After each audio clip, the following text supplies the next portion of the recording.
Mais vas-y, continue. Shafran m'a dit salam Ah, alaikum. t'es devenu sérieux d'un seul coup.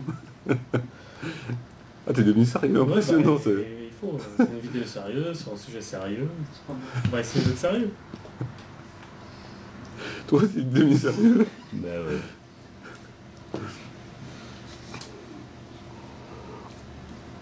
On t'écoute, mon frère. Bah, je t'ai dit salam alaikum. Ah, comme ça, là, j'avais pas entendu. Tu vas bien? Donc, on va faire une vidéo sur Marine Le Pen. Enfin, sur ce qu'elle a dit. Donc, elle aurait dit que. Elle aurait dit, c'est pas sûr. Ouais, moi, en fait, j'ai pas trop suivi l'actualité ces derniers temps. Donc, il semblerait qu'elle ait dit. En fait, ce qu'on aurait voulu savoir, c'est qu'est-ce que tu penses de ces déclarations quand elle disait que la France était en état d'occupation parce qu'il y avait des musulmans qui priaient dehors. Qu'est-ce que tu penses par rapport à ça? Lourde déclaration.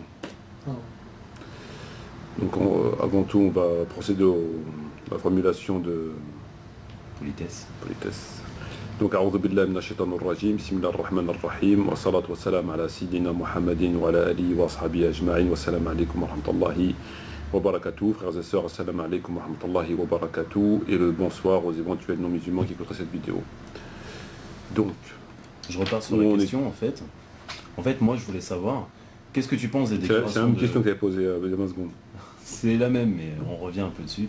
Donc tu penses quoi de ces déclarations par rapport à ce qu'elle a dit Les déclarations de Marine Le Pen. Oui. Ouais, elle avait dit qu'elle estimait que la France était occupée par le fait qu'il y a des musulmans qui prient dehors. Exact. Je sais pas ce que vous en pensez, vous. Ramzi, qu'est-ce que tu en penses personnellement, sincèrement? bon, je pense qu'elle cherche de la pub. Je cherche de la pub. Ouais. Mais sinon, Après, si on parle du sujet en lui-même, c'est autre chose. Mais par rapport à, je pense qu'elle a fait de la pub. Maintenant, c'est vrai que les musulmans qui prient dans la rue. en fait, elle a fait de la provoque pour avoir une espèce d'audimat, quoi. Du buzz. Pour être écouté. C'est ce que je pense. Du Ouais. buzz. Par rapport aux élections. Mais est-ce que sinon, à côté de ça, les propos, ils sont comment? Ils sont déplacés, justifiés, pas justifiés Bah, je comprends qu'un Français qui voit des gens prier dans la rue, alors que bon, faut dire ce qu'il y a, ils essayent de leur faire des mosquées, des salles, etc. Ouais. Je comprends qu'ils soient choqués. Mais c'est peut-être pas le fait, par le fait qu'ils n'ont pas assez de lieux de culte. Qu'ils ont Ils n'ont pas assez de lieux de culte. Ils ont pas assez de Lieux lieux de de culte. culte. Des mosquées, Ouais, des mosquées. masajides. Oui, c'est possible, mais est-ce que ça justifie ça, quoi? Ça justifie quoi? Est-ce qu'ils peuvent pas aller plus loin?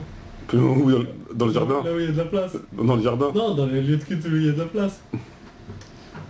Et toi, Mohamed, qu'est-ce qu'on pense? Bon, moi je suis d'accord avec ce qu'a dit Ramzi en fait. Elle fait sa pub. Mais si on rentre dans le vif du sujet en fait. Je savais pas je suis pas je impressionné. savais pas qu'il était aussi intelligent. Je sais pas Il m'impressionne. Parce que c'est qu'un petit détail ça en fait. Pour moi. C'est un détail. Que les musulmans fassent la prière Non, mais qu'est-ce que tu penses de ces propos? de ses propos. Ah oui, à côté de la pub, vous parlez que de pub. Comme si il y avait que la pub, mais il y a aussi des propos qui ont été dits. Non, ils m'ont pas choqué personnellement. Non, ils t'ont pas choqué? Non? Et toi, David?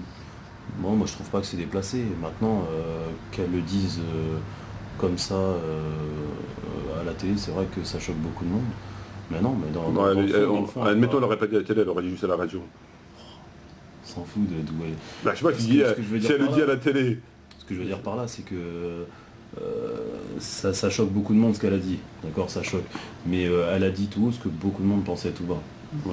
Le fait de les voir prier dans la rue, c'est vrai que ça choque. Mais c'est pas un problème de manque de lieu de culte. Moi je pense Mosquée, pas. non Je pense pas. C'est histoire de se faire remarquer. Ah, ils prient dehors pour se remarquer. Histoire de C'est dire là qu'on que est là. j'en ai entendu des trucs, mais c'est là non, franchement je l'avais pas entendu. C'est là. Prends des notes, s'il te plaît. montre bien qu'ils s'en foutent de ce que les gens pensent. Ils font ce qu'ils ont. Non, mais la mosquée elle est pleine.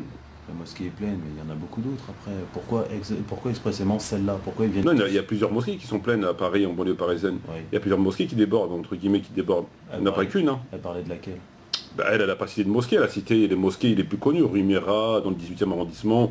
où il y a une concentration de musulmans, mais il y a plein de mosquées, même en banlieue parisienne, notamment pendant la Eid ou des trucs comme ça, il y a des mosquées qui sont où tu peux pas passer, même beaucoup, hein, il y en a, je vais pas dire la majorité, mais il y a beaucoup de mosquées qui débordent. Ouais. Moi, en fait, ça me fait rappeler un signe de la fin du monde, quand le prophète Mohammed sallam il dit lorsque les mosquées seront pleines et que vous n'aurez aucune valeur et que les cœurs seront divisés. Il y a des signes parmi les dits du prophète qui parlent des mosquées qui seront vraiment pleines. En fait, si tu préfères, moi, ce que j'arrive pas à comprendre, c'est que on peut considérer à juste titre que les Français ils sont chez eux. D'accord? Bon. Et que les musulmans ne sont pas chez eux. Pourquoi ils ne sont pas chez eux les musulmans? Parce que quand on dit musulman, le musulman il a une constitution. La constitution qu'il a, c'est l'islam. D'accord? Donc c'est le Coran et la Sunna. Et dans cette constitution, il y a des principes, il y a des lois, il y a une morale, etc. Bon. C'est que ou bien tu respectes ta constitution, et tu te mets en conformité avec ta constitution, ou bien tu ne la respectes pas et tu te mets en conformité avec une autre constitution. Mais il faut choisir une constitution. Et le problème des musulmans de France ou d'Europe, c'est qu'ils jonglent entre deux constitutions en permanence.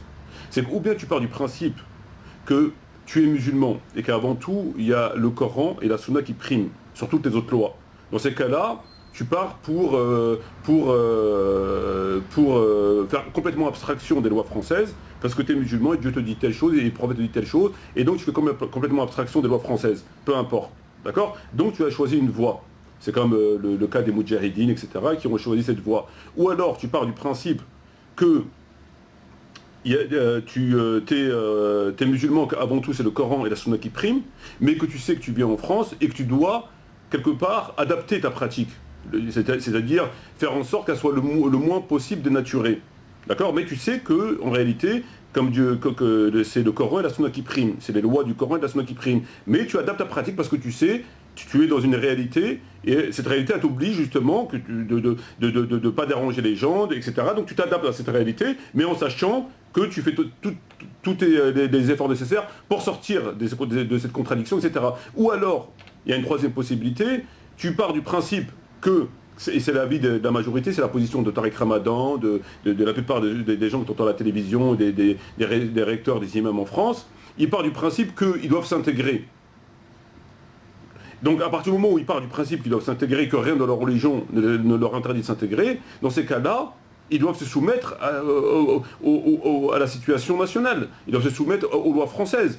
Donc s'ils estiment que pour eux, c'est pas bien de prier dehors parce que ça gêne, ils doivent se soumettre à ça. Mais ils ne doivent pas être scandalisés par rapport à ça. Ils doivent être comme des citoyens à part entière, comme les Espagnols, comme les chrétiens, comme les témoins de Jéhovah, comme les Portugais, comme les Indiens, les Hindous. Ils doivent se soumettre aux lois françaises parce que c'est des citoyens à part entière. Tu comprends ce que je veux dire?